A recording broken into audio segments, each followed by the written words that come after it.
So I'm back at Oak Hill Cemetery again, and this is my third installment of this series where we explore the lives of some epic and amazing people. So come along and join me.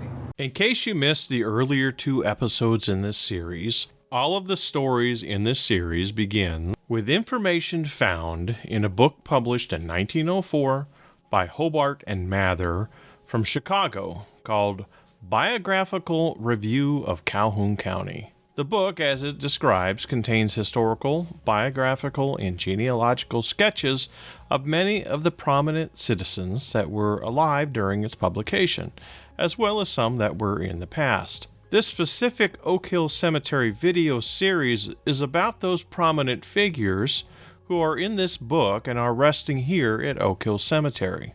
I am also including additional research I found on each individual to give you a complete picture of their story, because many were still alive at the time these biographies were written.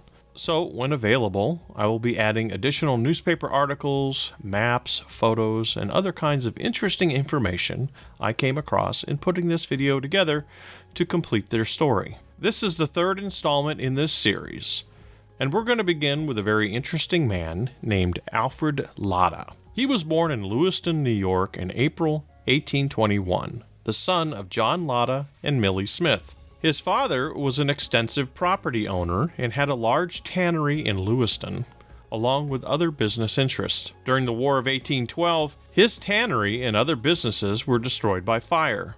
But after the close of the hostilities, he rebuilt and continued to make his home in Lewiston. Alfred grew up there and received a good academic education. He was one of the twins in a family of 10 children. His twin brother, Albert, later moved to Kalamazoo. Alfred wanted to study law and take the bar. He had to put his goal aside, however, to help his father in his business. When he was 21, he moved to Wisconsin and purchased land from the government. But after a year and a half, he returned to New York at the request of his father to look after his interests. He was a well-educated man and had taught school in both Wisconsin and New York. In April 1848, Alfred married Miss Martha Hill in New York, who was a teacher. They remained in New York for 4 years and then began to travel westward again with the intention of going to Minneapolis. Instead, they stopped in Kalamazoo and Alfred purchased some property. He began investing in property and dealing in real estate. And in 1863, he purchased a 600-acre farm in Penfield Township and divided it into lots and sold them. Following that, he moved to Battle Creek and began improving and selling property until he became one of the most active factors in the upbuilding of the city. Alfred and Martha would have 5 children, 2 sons and 3 daughters. Their son Frank would go on to also be a successful property developer like his father, and also become postmaster. Alfred Lada would pass away in January 1887 from heart disease at the age of 65. In his time, he had developed a lot of the property along North Avenue in the city, and he was responsible for opening up and grading Garfield Avenue and erecting many of the homes on that street and in that area. In present day, there's a street in that section of town called Lada Street. He was remembered for being an enterprising, public-spirited man who was an upright citizen, as well as a kind, generous, and sympathetic friend. Joseph M. Ward was born in Holland Patent, Oneida County, New York, in January 1822. His father, John Ward, was a farmer and a tanner. He served also in the War of 1812 as a soldier. His mother was Julia Kellogg, a member of the old New England family. Joseph grew up in New York and studied at the Hobart Hill Academy. He also received training in business from his father, and he worked as a young man in the tannery. In May of 1845, Joseph moved to Battle Creek and established a livery and stage business with his brother, John K. Ward. His activities in these early years helped him connect with many resources in the community.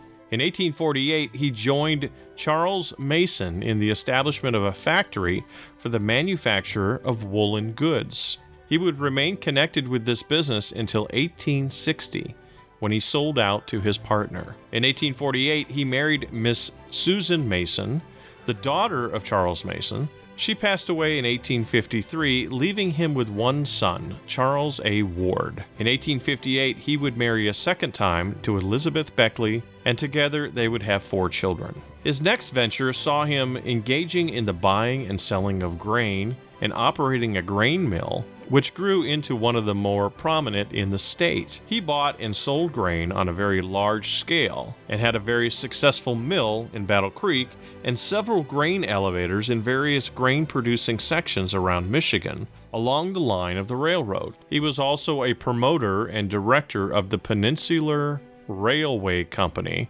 which would become the Chicago and Grand Trunk Railroad. After a time, he involved his son Charles in the business, and together they established the first grain elevator at Port Huron, Michigan. This elevator, for quite some time, was one of the largest in the state. It would have the capacity for 100,000 barrels of grain. Charles would eventually become a banker and a collector of customs at Port Huron, and later moved to Evanston, Illinois. Although his many years as a businessman were not always prosperous, Joseph managed to persevere over the obstacles and occasional storm clouds and reach the goal of prosperity. He would eventually retire from being actively involved in the business in 1882, but retained his financial interest. Over the years, he also helped to establish the Battle Creek Gas Light Company and was later director and president of the Battle Creek Machinery Company, which was the successor to the Battle Creek Steam Pump Company. He was also a heavy investor in the Ward Lumber Company, which manufactured and dealt with hardwood in an extensive trade and plant. Joseph would serve as an alderman for the 5th Ward in Battle Creek and was one of the first charter members of the Battle Creek Fire Company. His wife was a member of the Episcopal Church, and he continued to generously help them as they erected their house of worship. Joseph Ward was described as a man who was a prudent, far-sighted, and unwavering man of great integrity and possessed an untiring industry. He also contributed greatly to the means of public welfare in the community. He passed away in August of 1902 at the age of 80. Citizens throughout Battle Creek felt they had sustained a great personal loss at the time of his passing, as few men in the city's history had helped progress the business and industry as Mr. Joseph Ward. In 1905, Charles and his brother Frank Ward would erect a building over the Battle Creek River on the site of the original Ward's flour mill and call it the Ward Building. The entrance to the building had engraved on it the name of Joseph M. Ward in his honor. It was the first fire-resistant steel and concrete structure between Detroit and Chicago, and for the first 25 years it was the tallest building in the city. The top 3 floors were the home of the Althesian Club, which housed a gym, pool room, and ballroom. The lower floors housed many different office and retail stores for businesses over the years. This building would be a prominent fixture in the community for 80 years and would be eventually razed in 1987. His son, Charles A. Ward, in 1908, would erect a monument to his father in downtown Battle Creek, which at one time also included a fountain. The monument still resides today outside of the restaurant Clara's near the river, although it was moved from its original location. Elizabeth Ward would pass away in 1913. The next story I'm going to feature is that of Frank Hamblin Lyman. He was the grandson of Alexander Hamblin, a man I featured in an earlier video on the Hamblin Opera House story, who was also connected with the Merchants Bank. His daughter was Mary Hamblin, who gave her hand in marriage to Charles E. Lyman, an enterprising resident of Battle Creek who engaged in real estate, who also worked for A.C. Hamblin in his bank. Fred Hamblin Lyman was born on the corner of Main Street and South McCamley Street on the 29th of October, 1866. He was an only child. He acquired his literary education in the public schools of Battle Creek, and when about 17 years of age, he spent 1 year at Rourke College in Sherwood, Michigan. The school would later move to Lansing, where Mr. Lyman spent a year there as well. He then returned to Battle Creek and began working for his father's office until the death of his grandfather, A.C. Hamblin. In the settlement of his grandfather's estate, he inherited the land in town known as the Hamlin's Addition. Fred Lyman then established his own real estate office for 3 years and succeeded in locating 8 factories to the district and many residential homes. He was regarded as a man who possessed great business judgment and enterprise. He later became a stockholder for the Ciro Fruto Manufacturing Company, the Malt to Flake Food Company, the Battle Creek Brewing Company, the Battle Creek Interior Finishing Company, and the Honeycomb Chocolate Chip Company. All 5 of these enterprises were located in Hamblin's Addition. When the property had come into his possession, the plants for the Duplex Printing Press Company and the Home Steel Fence Company were also located there. He had 3 other companies establish factories there as well, including the Battle Creek Lumber Company, Bordeaux Flake Food Company, and the J.H. Bailey Boiler Factory. Fred Lyman also held stock in several other companies in Battle Creek over the years, including the Battle Creek Health Beverage Company and the Battle Creek Whip and Leather Company, which had a secret process whereby the hide could be taken off in 1 day and in 24 hours converted to leather. In March of 1897, Fred Lyman married Miss Bertha May Blashfield, and they would have a son, Charles Fred Lyman. Although he inherited much of his original property from his grandfather, A.C. Hamblin, due to his expertise and control of his business over the years, he was able to expand upon those resources and build up quite an enterprise in his time. Most of the information presented up to this point was taken from his biography written in the Biographical Review of Calhoun County, which was published while he was still alive. However, he would die a short time later in 1904 from tuberculosis at the age of 38 in Los Angeles, California. He had begun suffering from the disease in 1903 and first moved to Denver in June of that year, and then later to Albuquerque, New Mexico, hoping to find relief in the high altitude, but it did not work, and eventually he moved to California. Bertha remained by his side to the end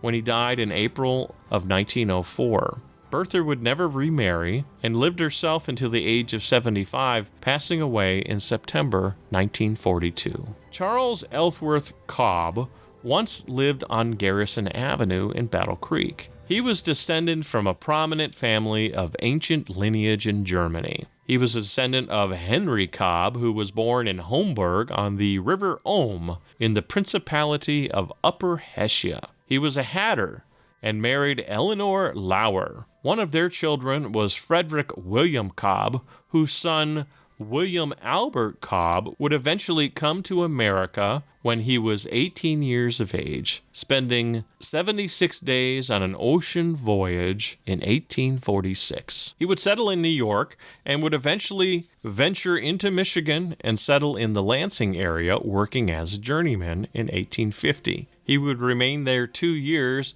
and then would arrive in Battle Creek, where he entered the service of Elijah Clapp in a partnership manufacturing buggies, a primary form of transportation in those days. After a year with Clapp, he would enter the employ of the Nichols and Shepard Company and continue with them for about 25 years until he was 68 years old.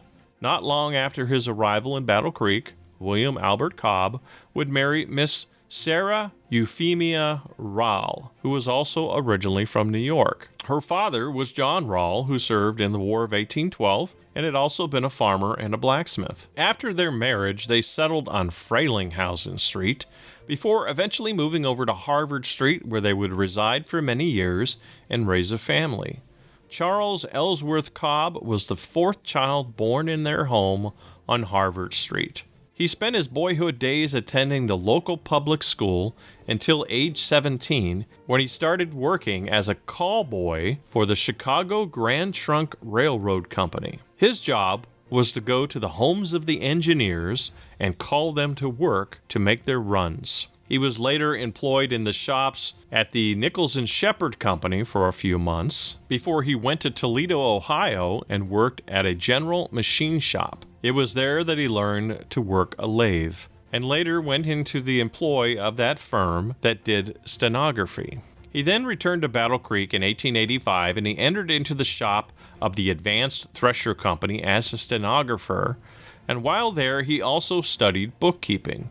He later became a traveling salesman for the company and a collector, and was made general manager of the collecting department for the United States and also a general agent for Michigan and Ohio. Mr. Cobb was married to Miss Olive Clark in Berry County in April 1889. She had been a school teacher with the Battle Creek Public Schools when they met. Together, they would have 5 children. He would remain with the Advanced Thresher Company until 1899, when he would resign for health reasons.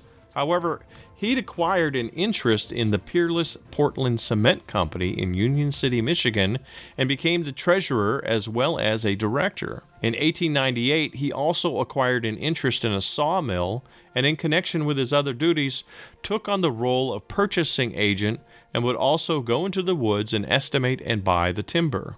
At one point, he was working for 3 companies at the same time: Advanced Thresher, Peerless Cement, and the lumber mill. However, his health, as mentioned before, required him to scale back his involvement. In 1902, he became an organizer of the Advanced Pump and Compressor Company, investing over $150,000 in building a plant, installing the machinery, and organizing the operation. He remained as the first director and treasurer for a few years. He would later own stock in the H.N. Sherman Manufacturing Company and became a director and vice president. In 1900, he purchased stock in the Union Steam Pump Company and served as a director for 1 year, but later sold out his interest. He was also one of the original stockholders of the Citizens Electric Light Company. He was also involved with the A.B. Stove Company and served on the Old National Bank's directorate, and was also one of the 3 directors at the Battle Creek Moon Journal. Charles Albert Cobb was considered to be a man who was wrought along the lines of modern business enterprises in his time, and being one who executed carefully laid plans and promptly met all of his obligations in bringing them into existence. Regarded by those who knew him as a man of honorable purpose, and described by the Battle Creek Moon Journal at the time of his death as a genuine captain of industry. He passed away from typhoid fever on October 13th, 1921, at the age of 56. The final profile I'm going to feature in this video is the story of Reverend Lycurgus McCoy, who was best known in his later years as a chaplain at the Battle Creek Sanitarium. His grandparents were William and Jean McCoy from the Highlands of Scotland, and in 1774 they came to America with their 5 children, settling in Pennsylvania. They subsequently moved to Kentucky, where both of the parents died. Of their 5 children was Barton S McCoy, who married Eunice Lawson in April of 1834. Together they would have 3 children, Lycurgus being the oldest. The family moved to Indiana and would later settle in Ohio in 1850, where Barton McCoy would pass away in 1857. His father was a Whig and very much an anti-slavery man in terms of politics, and he supported anti-slavery candidates like John Fremont for president. Lycurgus was educated in Indiana and moved to Iowa when he was 15 years old. At the age of 17, he taught school for a couple of years. In 1855, he married Sarah A. Lawson and settled into farming. Together, Lycurgus and Sarah would have 4 children. In August of 1862, Lycurgus enlisted in the Company F, 33rd Iowa Volunteer Infantry, and at its organization was selected as a second lieutenant. While the regiment was on guard duty at McDowell College Military Prison in St. Louis, guarding some 800 rebel prisoners, Lieutenant McCoy received a wound to his left ankle from an accidental discharge of an Enfield rifle. This wound would cripple him for life and necessitate his resignation from the service in March of 1863. This was a great disappointment for Lycurgus, as he had enlisted a number of men in the company and had expected to remain with them. Without a doubt, he would have been promoted to captain in a few months through the regimental line of promotion. For 3 months, he was confined to a hospital in a very precarious condition. He ultimately recovered, however, and returned home in the later part of January, and later in the year he would be elected as treasurer of Keokuk County, Iowa, a role he would be re-elected 2 years later, serving a total of 4 years. He would later serve as a mayor of Sigourney, Iowa. While in Iowa, he ran a real estate business and became involved with the Seventh-day Adventist Church. He spoke at one of their Iowa conventions, and in 1879 he received a call from Dr. John Harvey Kellogg at the sanitarium in Battle Creek, Michigan. He was offered the position of business manager and chaplain, which he accepted and served in that role for 2 years. He then returned home to Iowa in 1881 and continued on working with the Iowa branch of the Seventh-day Adventist Church. In 1888, he again was contacted and asked by unanimous consent to return to the sanitarium and accept the role of secretary and chaplain. Thus, he accepted, and this became his permanent role within the community of Battle Creek, serving in that capacity for nearly 40 years. He would eventually rise to become one of the directors of the sanitarium. He also had a role in the formation of the Calhoun County Telephone Company and became its first director and vice president. He had also been asked many times to run for mayor of Battle Creek, but instead chose to serve as a member of the city council from the 3rd Ward for several years. In 1897, he made an extended trip to Europe, traveling across Great Britain and going as far south as Naples. He was long regarded as one who was a student of history and one who embraced the positivity of humanitarian principles. At the time of his death, Dr. John Harvey Kellogg characterized Lycurgus McCoy as an extraordinary man, equally capable as a preacher, a pastor, and a businessman, noted in the community as just and courageous. He had spent his final days in the care of the sanitarium, and he passed away on July 4th, 1925, at the age of 90. A very large ceremony was held for him at the sanitarium, including a contingent of the members of the Grand Army of the Republic, many members of the clergy, sanitarium staff, and members of the community. He was interred at the Hamilton Mausoleum at Oak Hill Cemetery, alongside his wife Sarah, who had died 1 year previously. This mausoleum, built in 1912, was a structure that was poorly constructed and was ultimately razed in 1978. A monument was erected in its stead. Lycurgus McCoy has his name engraved in that monument to the mausoleum at Oak Hill Cemetery. So that's going to conclude today's journey through history here at Oak Hill Cemetery.